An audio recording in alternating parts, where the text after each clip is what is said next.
नमस्कार, आप देख रहे हैं TFI भारतीय सोशल मीडिया का ओजी। भारत के दक्षिण पश्चिमी तट पर अरब सागर में एक अति सुंदर द्वीप समूह स्थित है।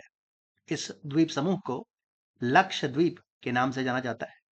लक्षद्वीप भारत का एक संघ राज्य क्षेत्र है और इसमें 36 द्वीप शामिल हैं, जिनमें से केवल 10 बसे हुए हैं।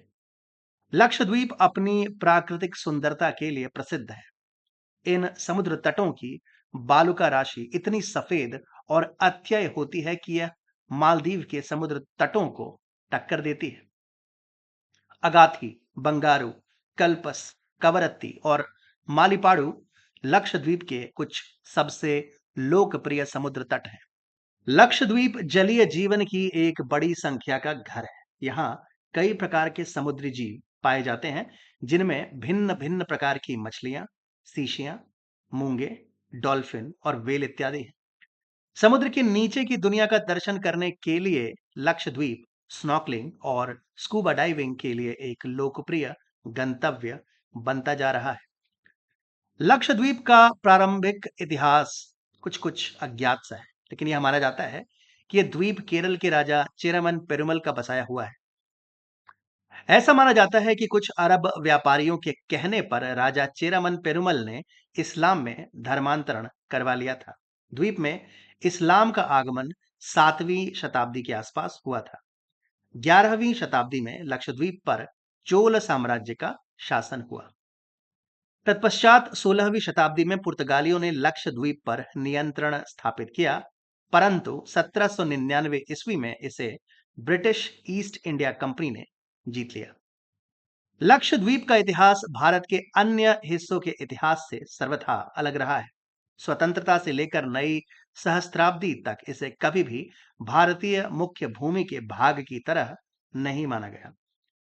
जब शेष भारत विकास कर रहा था, जब नए नए नगर बन रहे थे, तब लक्षद्वीप की अपनी अलग ही नियति थी। अर्थव्यवस्था कृषि और मत्स्य पालन पर ही निर्भर थी। आज शनह शनह पर्यटन लक्षद्वीप की अर्थव्यवस्था का भाग बनता जा रहा है। स्वतंत्रता के बाद से अधिकतर देश की बागडोर कांग्रेस के हाथ में रही और कांग्रेस के पास लक्षद्वीप के लिए कोई योजना नहीं थी। कांग्रेस को लक्षद्वीप में मुस्लिम बहुमत के कारण बिना मांगे ही वोट मिल जाता था, इसलिए कांग्रेस ने लक्षद्वीप के विकास के लिए कोई प्रयास नहीं किया।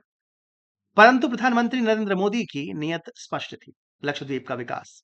और इसका उदाहरण हमें 2020 और 21 में दिखा, जब भाजपा के वरिष्ठ नेता और प्रधानमंत्री नरेंद्र मोदी के करीबी सहयोगी प्रफुल्ल खोड़ा पटेल को दिसंबर 2020 में लक्षद्वीप का प्रशासक नियुक्त किया गया था।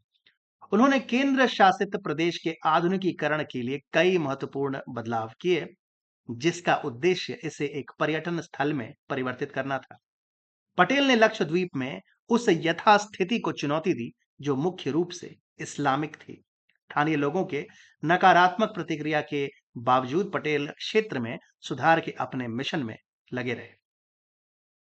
जिस लक्षद्वीप में 1962 में मौलवियों के कहने पर शराबबंदी लगा दी गई थी, वहां से 2021 में भारत सरकार ने लक्षद्वीप में शराबबंदी को हटाने का निर्णय लिया।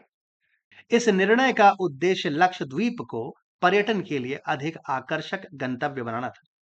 शराबबंदी के हटने से लक्षद्वीप में पर्यटन की वृद्धि हुई है। हालांकि इस निर्णय से स्थानीय मुस्लिम समुदाय अभी तक दुखी है। विपक्ष और मुख्यतः कांग्रेस ने मोदी सरकार पर लक्षद्वीप के इस्लामी चरित्र को कमजोर करने का आरोप लगाया। वाम दलों और कांग्रेस ने कहा कि सरकार ने शराबबंदी को हटाने का निर्णय लक्षद्वीप की मुस्लिम बहुल आबादी को दुखी करने के लिए किया है।